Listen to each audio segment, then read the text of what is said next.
Gfan 84, and we're going to be reviewing Monarch Legacy of Monsters Episode 4. Without further ado, let's get right into this. Monarch Legacy of Monsters Episode 4.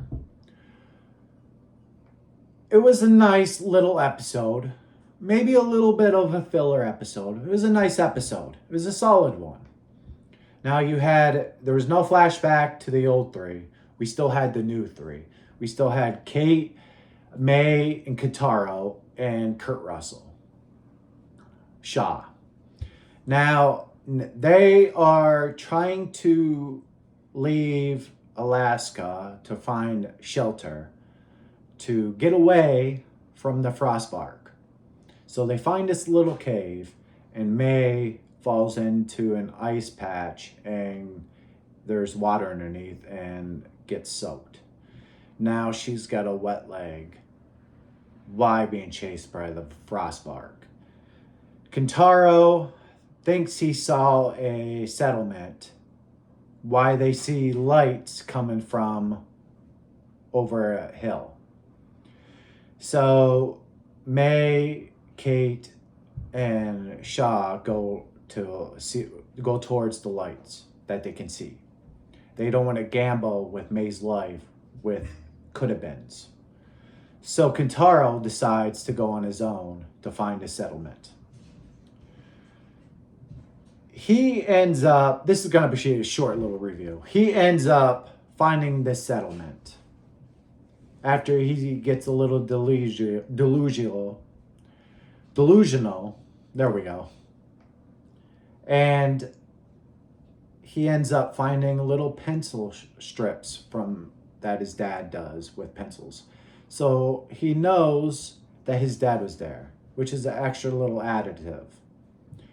Now, the other three end up coming across the Frostbark, and Shaw finds out that the Vark is drawn to heat, and we see his ability. He sucks in the heat from their campfire and just absorbs it. Now, this would be a cool little feature to see him against Godzilla. Now, if Godzilla does atomic breath, how would that work with him absorbing that heat energy? But you also got to keep in mind that Frostbark doesn't look that tall. Maybe to Godzilla's kneecap, maybe his thigh. I think Godzilla might just kick it and send it flying. So it might not be really of a challenge. Now, the three of them come across the Vark, and they, for whatever reason, they've already traveled a couple miles in.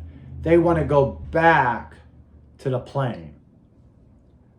They think it's safer to go back than to keep going to where they already started traveling to, which sort of blew my mind. Like, why would you go that far and then just stop and, hey, let's go back to where we started?